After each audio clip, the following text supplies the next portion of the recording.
올해 3분기 경제 성장률이 6년 반 만에 7%를 밑돌면서 중국 정부의 올 한 해 성장률 목표치인 7% 달성에도 비상이 걸렸습니다. 신동주 전 일본 롯데홀딩스 부회장이 동생인 신동빈 회장을 전방위로 압박하고 나섰습니다.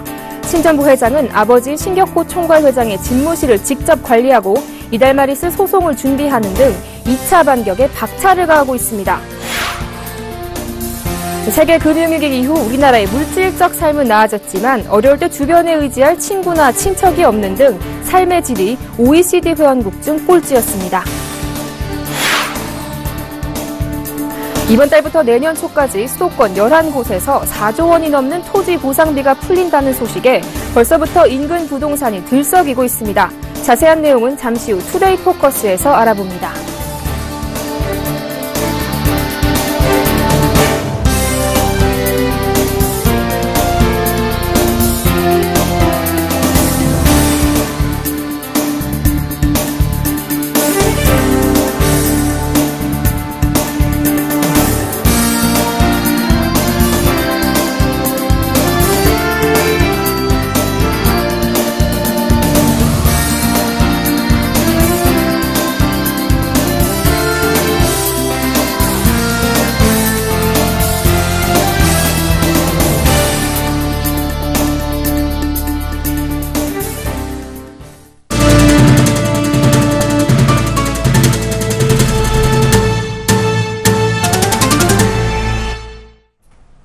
여러분 안녕하십니까? 19일 월요일 생경제 현장 오늘의 주요 뉴스입니다.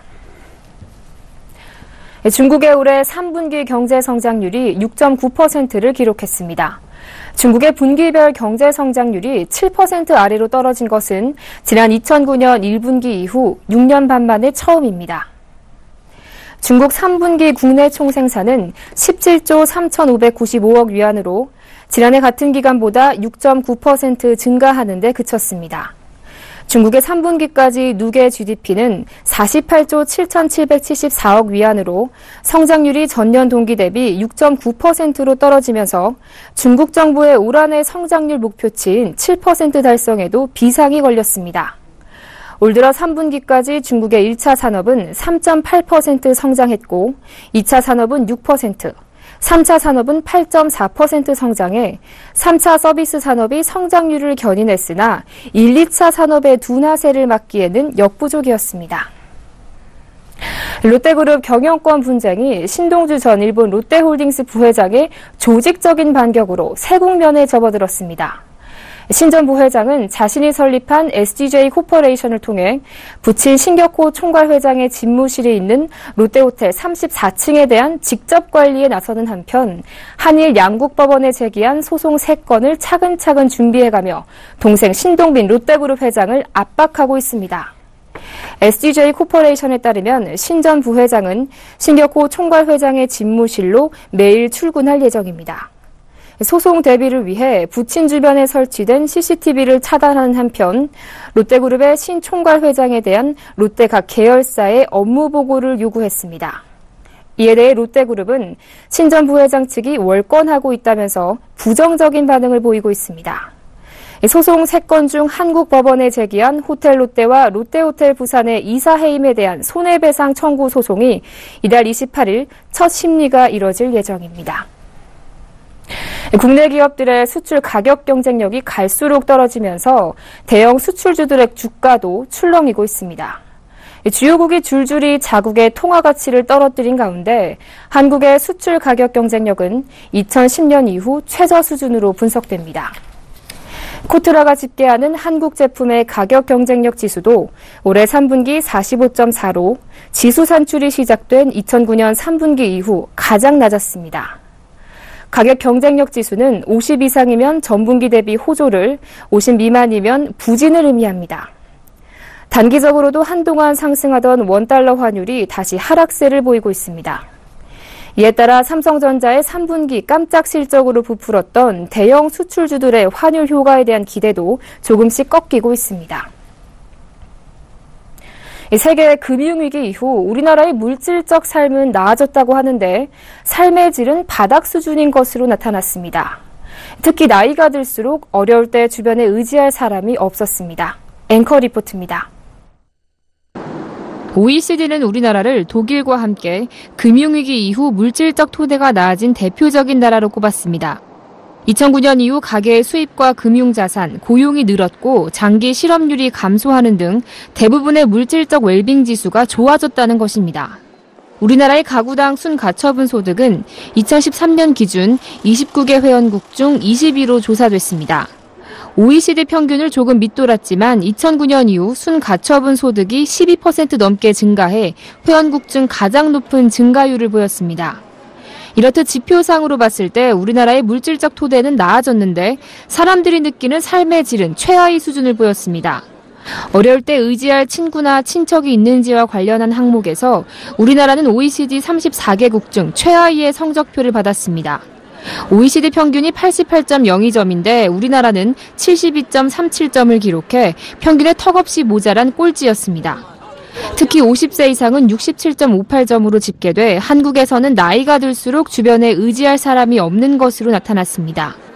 주거비와 교육비를 중심으로 한 부담이 커지면서 실제로 이제 삶의 질을 향유할 수 있는 여력이 떨어졌다고 볼 수 있겠습니다. 또 사회의 경쟁이 치열해지면서 1인 가구 중심의 이웃 공동체의 형성이 좀 부진한 것도 원인으로 들 수 있겠습니다.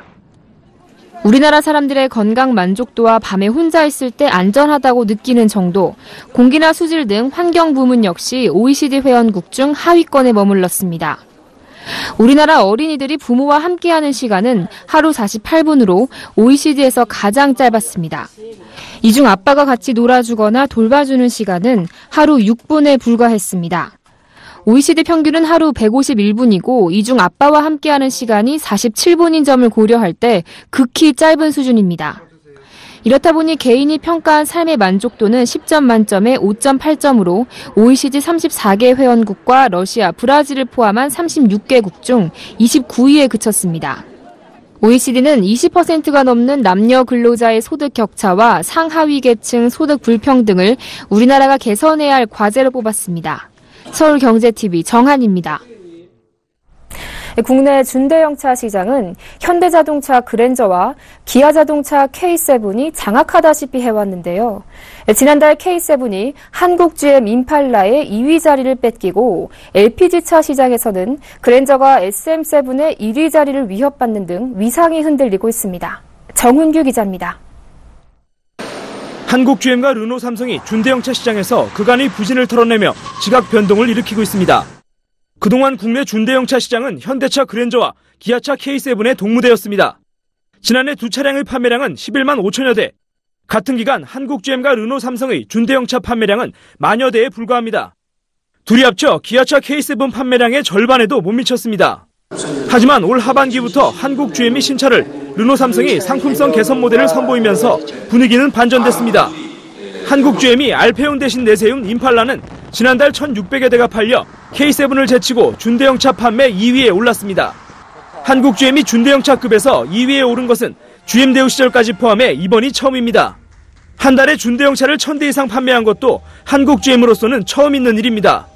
임팔라는 5m가 넘는 웅장한 차체와 동급 최고 성능의 파워트레인을 갖춘 것이 특징입니다. 여기에 한국 GM이 임팔라의 판매 가격을 미국 시장보다 1,000만 원 정도 낮게 책정해 소비자들로부터 큰 호응을 얻고 있습니다. 현재 임팔라는 전량 미국 디트로이트 공장에서 수입되는데 판매량이 예상을 뛰어넘어 한국 GM은 GM 본사와 국내 생산을 협의하고 있습니다. 르노 삼성은 신차 대신 새로운 전략으로 그랜저와 K7의 아성에 도전하고 있습니다. 르노 삼성이 지난 8월 도넛형 탱크를 탑재해 출시한 SM7 LPG 모델은 지난달 724대가 팔려 준대형 LPG 시장에서 단숨에 2위 자리를 꿰찼습니다. 준대형 LPG 시장 부동의 1위는 현대차 그랜저인데 월 판매량이 900대 수준임을 감안하면 판매량 차이가 크지 않습니다. SM7 LPG 모델은 도넛 모양의 연료 탱크를 트렁크 밑에 배치해 기존 LPG차보다 적재 공간을 넓힌 것이 장점입니다. SM7에 앞서 SM5에도 LPG 모델을 선보인 르노 삼성은 도넛형 탱크를 앞세워 현대차가 독식한 법인 렌탈, 리스차 수요를 지속적으로 공략할 계획입니다. 서울경제TV 정훈규입니다.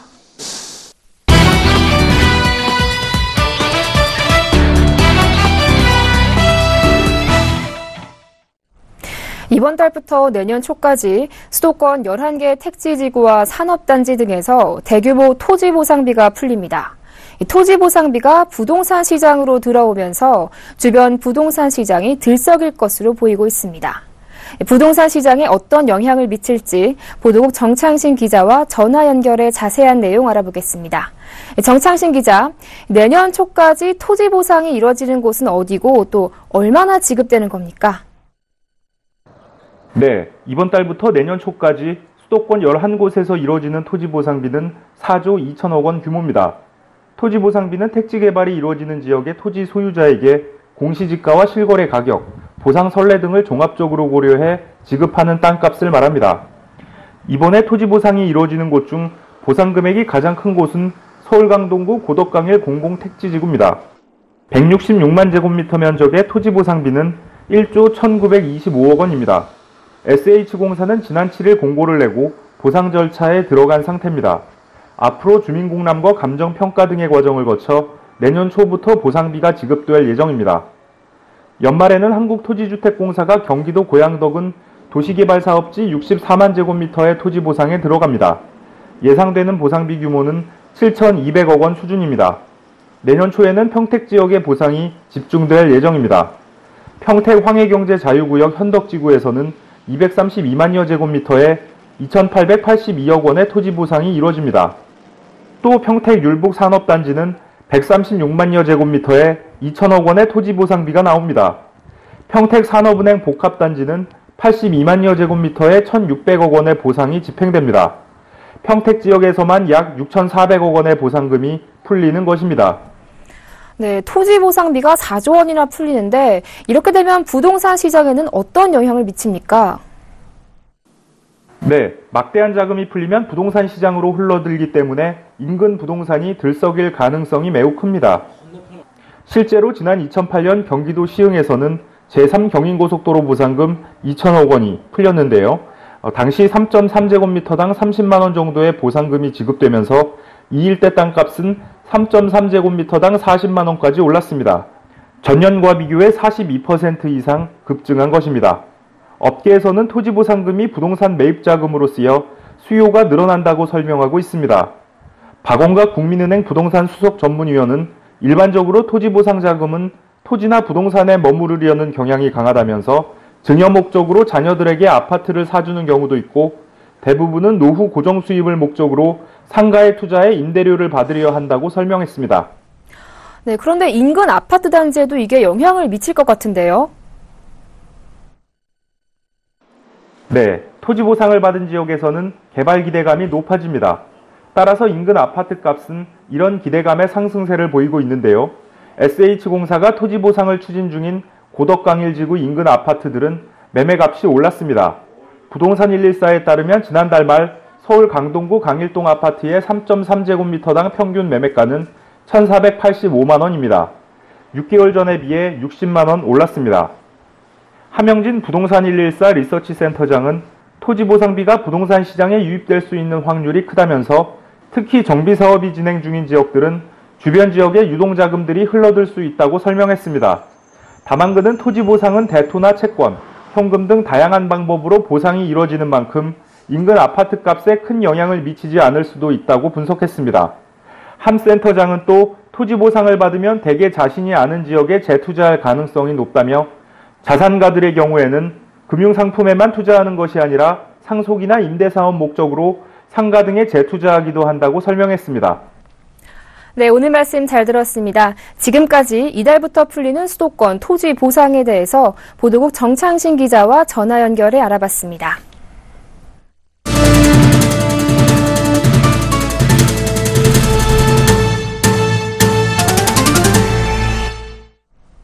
이동통신 3사가 오늘 애플 아이폰 6S와 아이폰 6S 플러스 예약 판매를 조기 마감했습니다.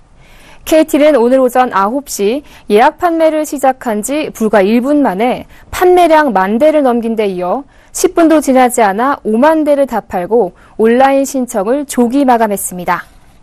SK텔레콤도 오전 9시부터 예약 판매를 시작해 30분 만에 1, 2차 판매를 완료했습니다. SK텔레콤은 1, 2차 판매의 구체적인 수량을 공개하지 않았으나 업계에 따르면 약 5만 대 수준으로 예측됩니다. LG U+ 역시 5분 만에 예약 판매를 마감했습니다. 해양수산부가 이달 안에 선박 안전성에 대한 정부 검사 업무를 대행할 외국 선급을 선정해 한국 선급의 독점 체계를 깨기로 했습니다. 한국 선급은 1975년부터 40년간 정부 검사 업무를 대행해 왔으며 지난해 세월호 참사 이후 한국 선급의 독점적 지위가 도마 위에 올랐습니다. 해수부는 연구 용역과 업계 의견 수렴 과정을 거쳐 현재 영국 선급, 프랑스 선급, 노르웨이, 독일 선급 3개 선급을 개방 대상 후보로 압축했습니다. 해수부는 이달 말 정부 검사 업무 대행 외국 선급 선정위원회를 개최해 3개 선급 중 한 곳을 최종 선정할 계획입니다. 선정이 완료되면 연내에 해당 선급 소속 국가와 선급 상호 개방 협력을 위한 국가 간 양해각서를 체결한 뒤 해당 선급과 선박 검사 대행에 관한 협상을 개시해 내년 중 협정을 체결하게 됩니다. 이렇게 되면 선주들은 한국 선급과 새로운 외국 선급 중 검사받을 곳을 선택할 수 있게 됩니다. 1주년을 맞은 신배당 지수 4종이 기존의 배당 지수의 수익률을 크게 뛰어넘는 성적표를 기록했습니다. 이보경 기자가 전합니다. 한국거래소가 배당 투자 활성화를 위해 지난해 10월 발표한 신배당 지수 4종이 기존 지수와는 차별화된 성과로 투자자들의 눈길을 끌고 있습니다. 지난해 발표된 배당 지수는 KRX 고배당 지수, 코스피 고배당 지수, 코스피 배당 성장 지수, 코스피 우선주 지수입니다. 이 중 코스피 배당 성장 지수의 올해 수익률은 22.22%에 달했습니다. 같은 기간 코스피와 기존 배당 지수인 코디의 수익률을 크게 뛰어넘는 성적입니다. 전문가들은 배당 성장 지수가 꾸준히 배당이 늘어나고 있는 배당 성장 종목들을 포함해서 기존 배당 지수보다 더 좋은 실적을 낼 수 있었다고 분석했습니다. 사실 한국 시장이 배당 수익률이 그렇게 높은 시장이 아니에요. 고배당주가 많이 없기 때문에 오히려 유동성이 풍부하고 그리고 좀 실적 성장이 있어서 배당이 같이 늘어날 수 있는 기업이 실질적인 한국의 배당 투자라고 할 수도 있을 것 같아요. 다른 배당 지수 3종도 모두 높은 수익률을 보였습니다. 코스피 고배당 지수와 KRX 고배당 지수의 올해 수익률은 각각 11.42%와 9.54%였습니다. 20개의 우선주로 지수를 구성한 코스피 우선주 지수의 수익률도 12.9%에 달했습니다. 새 배당 지수를 활용하는 상품들도 투자자들에게 한박 웃음을 안기고 있습니다. 배당 성장 지수를 추종하는 미래에셋 타이거 성장증권 ETF와 삼성 코덱스 배당 성장증권 ETF 등 상장 지수 펀드들은 모두 20%의 수익률을 보이고 있습니다. 반면 같은 기간 주식형 ETF의 수익률은 1.91%, 액티브 배당 주식형 펀드의 평균 수익률은 8.43%에 그쳤습니다. 서울경제TV 이보경입니다. 다음 달부터 과징금 부과 처분을 받은 주식 불공정 거래 사건에 대해서는 그 내막이 세세히 공개됩니다. 금융위원회는 다음 달부터 과징금 부과가 결정된 시장질서 교란 행위 사건에 대해 조치 대상자의 위반 내용, 사건의 쟁점과 판단, 관련 법규 등을 명시한 의결서를 작성하고 이를 일반에 공개합니다. 지난 7월 도입된 시장질서 교란 행위 규제는 미공개 정보를 간접적으로 전해 듣고 투자하는 경우도 과징금 부과 대상에 포함시키는 등 제재 범위가 대폭 확대됐습니다. 금융당국은 시장질서 교란 행위 의결서가 공개되면 그동안 시장질서 교란 행위에 대한 시장 참여자들의 막연한 불안감이 상당 부분 거칠 것으로 보고 있습니다. 확정된 의결서는 금융위 홈페이지와 내년 상반기 중 개시 예정인 자본조사단 홈페이지를 통해 누구나 열람할 수 있도록 할 방침입니다. IoT 산업은 미래의 먹거리로 손꼽히고 있지만 높은 기술력이 필요해 주로 대기업들이 이끌고 있는데요. LG U+가 시험 환경을 무상으로 제공하고 품질 인증까지 부여하는 등 중소기업들의 IoT 상품 개발을 지원하고 나섰습니다. 보도에 양한나 기자입니다. IoT 제품에 실행하는 음성 명령으로 전파의 간섭 여부를 측정하는 음성인식 시험실, 와이파이와 블루투스 등 홈 IoT용 근거리 무선 프로토콜 연동 시험실, 지난 금요일에 문을 연 LG U+의 대전 IoT 인증센터입니다. LG U+는 인증센터에서 중소기업들이 IoT 제품을 개발하고 출시하기까지 전 과정을 지원할 계획입니다. 중소 IoT 기업 상품 개발 사례 수백여 건을 분석해 IoT 제품 상용화를 위한 개방형 생태계도 구축키로 했습니다. 사물들을 인터넷에 연결하는 방법을 제휴사들한테 굉장히 쉽게 알려주고 연결된 사물들을 인증해서 쉽게 서비스를 할 수 있도록 해주기 위해서입니다. 인증받은 사물들은 국내 다른 데서도 사용 가능하고 국제적으로 사용 가능하도록 할 수 있습니다. 단말 앱에서부터 서비스 서버까지 모든 시험이 가능한 각종 시험 장비도 무상 제공합니다. 센터를 통해 상용화 시험이 완료된 IoT 기술은 LG U+가 인증 마크를 부여해 즉시 상품화할 계획입니다. 무상으로 상품 개발을 지원받을 뿐 아니라 대기업과 함께 해외 진출도 기대해 볼 수 있어 참여 기업들의 만족도가 높습니다. 랩에서 인증을 해주다 보니까 편하죠, 저희들이. 그 다음에 개발 기간도 단축되고, 그다음에 또 다양한 제품군들을 모을 수 있기 때문에 해외 진출할 때도 단체로 몰려 나갈 수 있으니까 시장 선점에도 굉장히 큰 효과가 있다고 저희들은 보고 있습니다. LG U+는 2020년에는 500여 개 이상의 국내 중소기업들이 이 인증센터를 활용할 것으로 내다보고 있습니다. 서울경제TV 양한나입니다.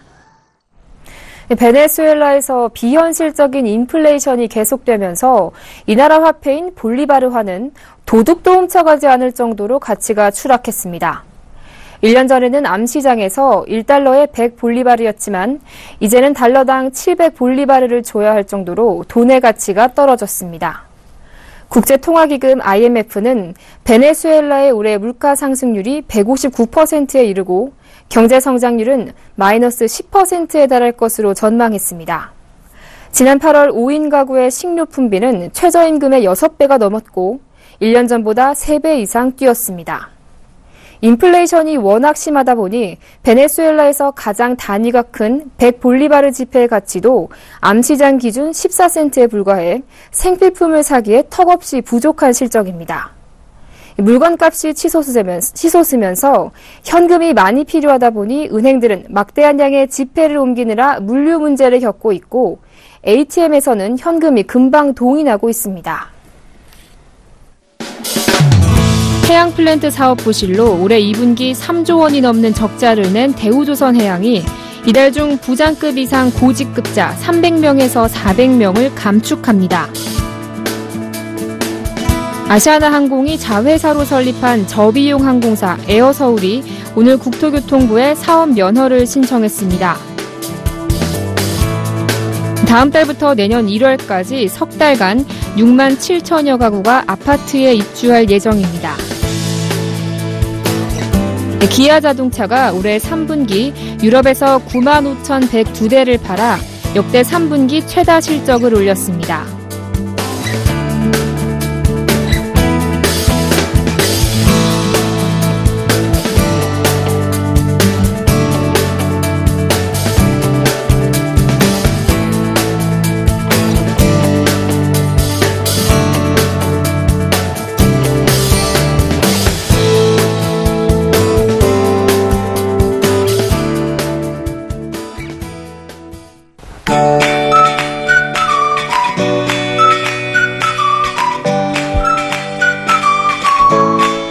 안녕하세요. K웨더 라이프스타일 예보 황지영입니다.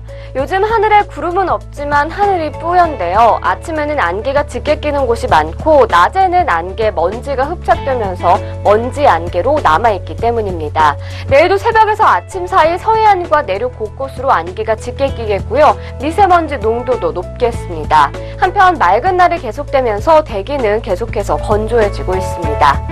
내일은 전국에서 종일 미세먼지 농도가 나쁨 단계를 보이겠는데요.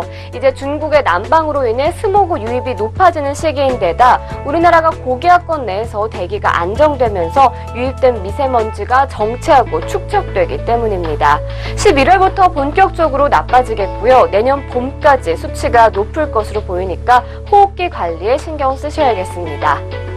요즘 감기 걸리지 않게 건강관리를 잘 하셔야겠는데요. 미세먼지에 건조한 대기에 큰 일교차까지 더해지겠습니다.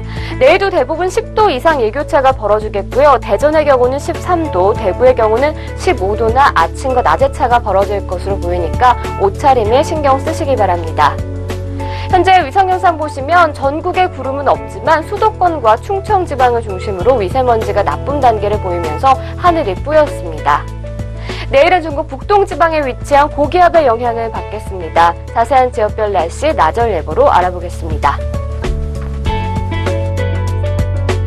전국이 대체로 맑겠지만 대기질이 나쁘겠습니다. 서울 13도에서 24도, 대전 11도에서 24도 분포 예상됩니다. 강원 영동은 오후부터 점차 구름 많아지겠고 속초 16도에서 20도, 울진 13도에서 21도 보이겠습니다. 아침에는 안개가 짙게 끼는 곳이 많겠고 광주 14도에서 26도, 대구 11도에서 26도로 일교차가 크겠습니다. 바다의 물결은 남해와 동해상에서 다소 높게 일겠습니다. 강원 영동은 동풍의 영향으로 목요일 비가 내리겠고요. 그 밖의 지역은 가끔 구름만 지나면서 대개 건조함은 더 심해지겠습니다. 기상정보였습니다.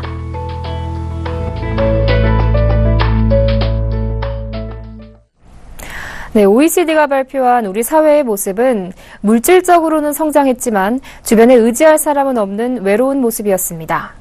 오늘 저녁엔 바쁜 일상에 그동안 소홀했던 친구들에게 안부 전화 한 통 하는 건 어떨까요? 생경제 현장 여기서 마칩니다. 시청해주신 여러분 고맙습니다.